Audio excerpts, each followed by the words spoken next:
శ్రీకాళహస్తి నియోజకవర్గ స్థాయి భారతీయ జనతా పార్టీ నాయకులు కార్యకర్తలతో సమావేశం ఏర్పాటు చేయడం జరిగింది। ఈ సమావేశానికి సంబంధించి అంటే 2024 ఏప్రిల్లో జరిగేటటువంటి ఎన్నికలు, అటు పార్లమెంట్ ఎన్నికలు సన్నాహితం, ఇటు అసెంబ్లీకి కూడా సన్నాహితం దిశగా ఈరోజు పార్టీ ముందుకు పోతా ఉంది। వీటన్నిటి మీద అంటే మా కార్యకర్తలకి ఒక ట్రైనింగ్ లాగా ఏ రకంగా మనం ముందుకు పోవాలా, మరి దిశానిర్దేశం భారతీయ జనతా పార్టీ కేంద్ర పార్టీ రాష్ట్ర పార్టీ ఏ రకమైన ఆదేశాలు జారీ చేసింది అన్న దాని మీద ఈరోజు ఈ సమావేశాన్ని ఏర్పాటు చేయడం జరిగింది। ఈ సమావేశానికి సంబంధించి ముఖ్య అతిథులుగా జిల్లా అధ్యక్షులు చంద్రప్ప గారు, అదేవిధంగా అధికార ప్రతినిధులు భానుప్రకాష్ రెడ్డి గారు, సామంత్ శ్రీను గారు, వరప్రసాద్ గారు, ఇంకా జిల్లా ఇన్ఛార్జీలు మన పార్థసారథి గారు, ఇంకా నాయకులందరూ కూడా విచ్చేయడం జరిగింది। ఏదైనా కానీ ఈ అవినీతి ప్రభుత్వాన్ని పారదోలే దిశగా, అదేవిధంగా రాష్ట్రంలో ఒక్కసారి కేంద్రంలో మరొకసారి అనేటువంటి నినాదంతో ఈరోజు భారతీయ జనతా పార్టీ ముందుకు పోతోందని చెప్పి తెలియజేసుకుంటూ, ఏదైనా కానీ ఈ అవినీతి అసమర్థ పనికిరాని ప్రభుత్వాన్ని పారదోలే దానికోసం భారతీయ జనతా పార్టీ సన్నాహితం అయిందని చెప్పి తెలియజేసుకుంటున్నాం। ఈ రోజు రాష్ట్రంలో ఎక్కడ చూసినా సిద్ధం సిద్ధం అని చెప్పి బోర్డులు కనపడుతున్నాయి।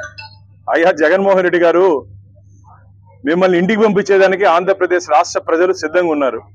మీరు ఎమ్మెల్యేలని మారుస్తున్నారు, సీట్లు మారుస్తున్నారు, ఎంపీ సీట్లు మారుస్తున్నారు, సర్వే అంటున్నారు। అసలు మీ మీద మీరు సర్వే నిర్వహించుకున్నారని చెప్పి భారతీయ జనతా పార్టీ జగన్మోహన్ రెడ్డి గారిని ప్రశ్నిస్తా ఉంది। ఈరోజు ఎమ్మెల్యేల మార్క్ షీటు పాస్ మార్కులు రాలేదని మార్చారే, మీ మీద మీరు సర్వే కానీ చేసుకుంటే తెలుసుంటుంది, మీకు కూడా పాస్ మార్కులు పడే అవకాశం లేదు। ఆంధ్రప్రదేశ్ లో ఖచ్చితంగా ప్రజా వ్యతిరేక విధానాలు అవలంబిస్తున్నటువంటి జగన్మోహన్ రెడ్డి ప్రభుత్వాన్ని గద్దె దింపడానికి ఆంధ్రప్రదేశ్ ప్రజలు సిద్ధంగా ఉన్నారు। అంతేకాకుండా భారతీయ జనతా పార్టీ ఈ రోజు ఒక బలమైన శక్తిగా ఆంధ్రప్రదేశ్ లో ఎదుగుతా ఉంది। ఇప్పటికే 25 పార్లమెంట్ ఎన్నికల కార్యాలయాల్ని మేము మొదలు పెట్టుకోవడం జరిగింది। 175 అసెంబ్లీ ఎన్నికల కార్యాలయాలను కూడా మొదలు పెట్టబోతున్నాం।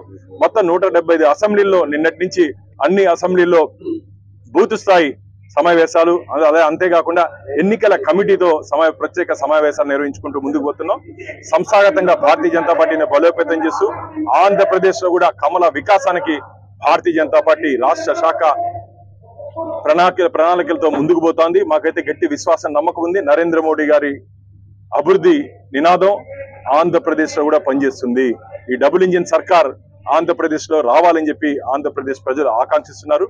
దానికి అనుగుణంగా రాబో రోజుల్లో ఆంధ్రప్రదేశ్ లో కూడా రాబో ఎన్నికల్లో భారతీయ జనతా పార్టీ మంచి ఫలితాలను సాధిస్తుందని చెప్పి విశ్వాసం ఈ రోజు ఈ కార్యకర్తలను చూసి అర్థమవుతుంది। ఈ రోజు అసెంబ్లీ సమావేశాలకే ఇంత 100 మందిలో వచ్చారు। 100 మందిలో మేము పనిచేస్తాం, దాదాపు ఎన్నికలు ఎప్పుడు వచ్చినా సరే మేము పూర్తి సమయం ఇచ్చి పనిచేస్తామని చెప్పి కార్యకర్తలు చాలా ఉత్సాహంగా ఉన్నారు। మీరు ఉత్సాహం చూస్తామంటే ఖచ్చితంగా ఈసారి కాషాయి అజెండాతో భారతీయ జనతా పార్టీ జెండాతో అసెంబ్లీలోకి పార్లమెంట్ లోకి భారతీయ జనతా పార్టీ అడుగు పెడుతుందని చెప్పి గట్టి విశ్వాసం, నమ్మకం మాకుంది। పొత్తుల అంశం కేంద్ర పార్టీ నిర్ణయం తీసుకుంటుంది।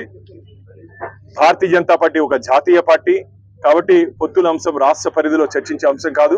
ఖచ్చితంగా తొందరలోనే దీని మీద ఒక నిర్ణయం తీసుకునే అవకాశం ఉంది కాబట్టి కేంద్ర పార్టీ ఏ నిర్ణయం తీసుకున్నా సరే దానికి అనుగుణంగా రాష్ట్ర పార్టీ మేము నిర్ణయానికి లోబడి మేము పనిచేస్తామని చెప్పి తెలియజేస్తున్నాం। మా పార్లమెంటరీ బోర్డు నిర్ణయం తీసుకుంటుంది।